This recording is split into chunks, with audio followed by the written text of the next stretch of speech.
कोई ताल्लुक नहीं है। क्या जिन्नात इंसान में दाखिल हो सकते हैं?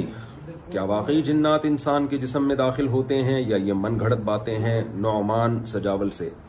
जी, जिन्नात इंसान पर मुसल्लत हो सकते हैं। जिस्म में दाखिल होने का मतलब ये कि इंसान को कंट्रोल में ले लेते हैं। तो ये बात कुरान से भी साबित है, अहादीस सहीहा से भी साबित है और मुशाहिदात से भी साबित है। लेकिन आमिलों ने इस नाम पे ना एक पूरी दुकानें खोली हुई हैं और जिन्नात के नाम पे, और हर एक को जिन है, इसके ऊपर जिन है। बसा औकात कोई नफ्सियाती बीमारी होती है, कोई प्रॉब्लम होती है, कोई टेंशन होती है, तो उस टेंशन का इलाज करना चाहिए।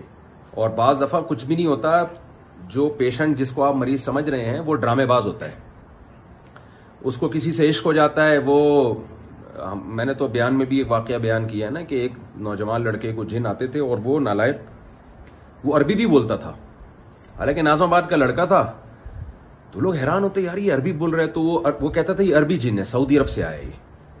हम हैरान हुए कि सऊदी अरब से तो इंसान यहाँ नहीं आ रहे आजकल हालात की वजह से, जिन्नात कैसे आ रहे हैं यहाँ पे। बहरहाल जी, हमारे उस्ताद उसको कमरे में ले गए, अलग कमरे में बिठाया और उसे बोला देख मैं तुझे सही सही बताऊंगा। अच्छा, वो क्या होता था, जब उस लड़के को किसी खास घर में लेके जाते वहां वो ठीक हो जाता था।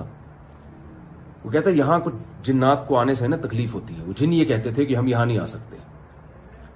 तो हमारे उस्ताद ने क्या किया, उसको समझाया। पहले तो चित्रौल लगाए तबीयत से, उसके वालिदैन की इजाजत से कि मैं इसके जिन उतारूंगा। इसका जिन उतारने के लिए जब उन्होंने उसकी ठुकाई लगाई है ना, तो इतनी ठुकाई लगाई है कि वो बोलने लगा ये मुझे लग रहा है, ये जिन को नहीं लग रहा।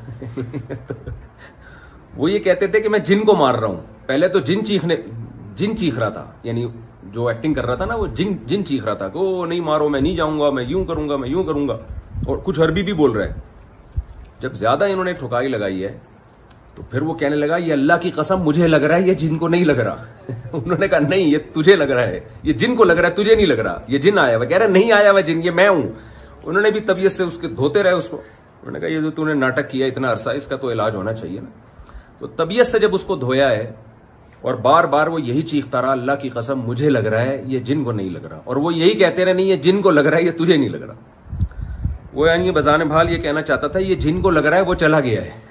अब ये मुझे लग रहा है। तबीयत से जब उसके सारे अगले पिछले गुनाह माफ हो गए धुलाई के बाद, तो फिर वो जवाब में कहता है, जब वो नॉर्मल हालत में आया तो उन्होंने पूछा बता कहानी क्या है। उसने कहा भाई बात यह है कि मुझे इश्क हो गया है फला जगह पे। अब मेरा दिल चाहता है मैं उस घर में जाऊं, तो अब मेरे पास कोई हल नहीं है, माँ बाप मानते नहीं है, मैं बता भी नहीं सकता। वो इतने ऐसे घराने की लड़की है, मैं बताऊंगा तो भी मसला होगा। तो इसलिए मैं जिन मुसल्लत करता हूँ अपने ऊपर ड्रामा, और जब वहां जाता हूं तो आराम से आ जाता हूं, सुकून हो जाता है। तो यानी उसके जहन में ये था कुछ दिन बाद ये कहेगा कि जिन मुझे कह रहे हैं कि वहां शादी करोगे तो ठीक होगे, वरना ठीक नहीं होगी। ये उसका ड्रामा होगा जहन में उसने बनाया हुआ। तो लोगों ने पूछा तू कमबख्त, तू अरबी कहां से बोल रहा था? उसने कहा फजाइल अमाल में जो अरबी इबारतें लिखी हुई है ना, वो रट्टा लगा लगा के मैंने याद की है। ऐसे कुछ अरबी किताबें देख के ना उसने रट्टा लगा लगा के अरबी याद की है। तो इस तरह के ड्रामे भी बहुत ज्यादा होते हैं। और दूसरी बात यह है कि बाज़ दफ़ा नफ्सियाती बीमारियां होती हैं तो बहुत कम केस होते हैं जिनमें वाक़यतन जिन ही होता है।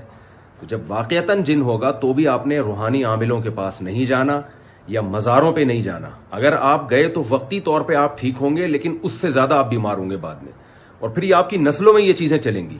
जो लोग रूहानी आमिलों के पास जाके इलाज करते हैं या मज़ारों पर जाते हैं जिन्नात उतारने के लिए, वो फिर उनका ख़ानदानी मरज़ बन जाता है ये। तो इसका हल ये है कि अल्लाह पे एतमाद करें, तवक्कुल करें, सूरह फलक सूरह नास पढ़ के अपने ऊपर दम किया करें, आयतल कुर्सी पढ़ा करें। बहुत ज़्यादा मस्जिद के इमाम के पास चले जाएं, वो आप पे दम कर देंगे। जो भी आपके करीबी इमाम हो, ज़ाहिर है इमाम नमाज पढ़ाता है 5 टाइम, वो तहारत का ज़्यादा एहतमाम करते हैं। और ये जिन्नात पर वैसे भी मजहबी शख्सियात का ना एक रोब होता है, तो ये इससे भी डरते हैं। तो मस्जिद के इमाम से जब आप दम करवाएंगे, वो भी प्रोफेशनल आमिल नहीं होना चाहिए, तो उससे दम करवाएंगे तो उम्मीद है इंशाल्लाह आपको ज्यादा फायदा होगा। ये कोई बुजुर्ग हो, कोई भी जो ये काम प्रोफेशनल बेसिस पे ना कर रहे हो, तो उससे फायदा होता है। तो इससे ज्यादा आप आगे जाने की कोशिश ना करें। फिर ठीक हो जाए तो ठीक है, नहीं हो जाए तो सब्र करें, क्योंकि तकदीर से कोई लड़ नहीं सकता और हर बीमारी दुनिया में ठीक हो नहीं सकती। तो सब्र करेंगे तो फायदा ये होगा कि ये बीमारी बढ़ेगी नहीं।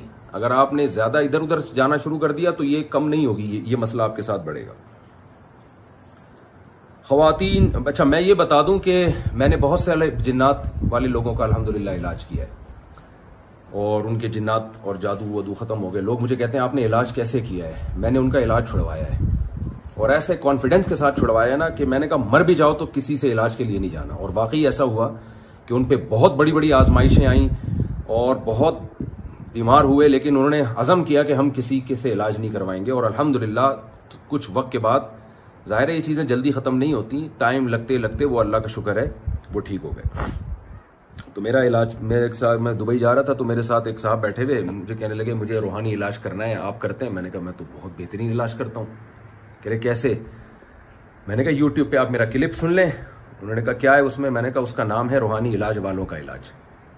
तो मैं इस तरह से रूहानी इलाज करता हूँ कि इलाज वालों का इलाज कर देता हूँ, जिससे जो उनके पेशेंट है वो खुद ही ठीक हो जाते हैं।